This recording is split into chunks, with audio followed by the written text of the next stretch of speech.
So இன்னைக்கு world music டே அன்னைக்கு இந்த ஈவினிங் இஏ மாலுக்கு வந்திருந்த இங்கே ஃபர்ஸ்ட் பர்சன்லேருந்து அங்கே லாஸ்ட் பர்சன் வரைக்கும் பெரிய பெரிய நன்றி.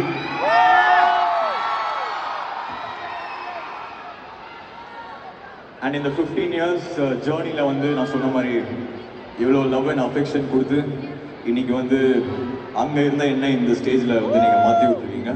ஸோ அதுக்கு என்றைக்குமே நான் வந்து விட்டு கொடுத்ததே இல்லை. அதுவும் நீங்கள் நிறையா டூர் போயிருக்கீங்க. சென்னையில் பெர்ஃபார்ம் பண்ணுறதுங்கிறது டிஃப்ரெண்ட் வைப் இல்லை. அதை பற்றி கொஞ்சம் சொல்லுங்கள்.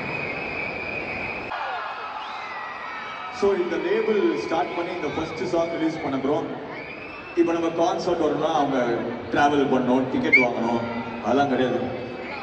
இங்கே இஏ மாலில் வந்து நம்ம இன்னைக்கு கொலவெறி அதே இடத்துல வந்து இந்த பாட்டு வந்து பண்ணணும்னு ஒரு ஐடியா ஆகும்.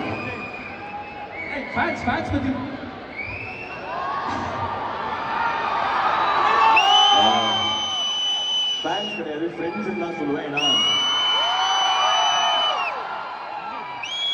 ஏன்னா அப்போ ஒரு 20 வயசு பையன் 3 ஸ்டார்ட் ஆகும்போது இப்போ 15 வருஷம் தமிழ் மட்டும் இல்லாமல் இப்போ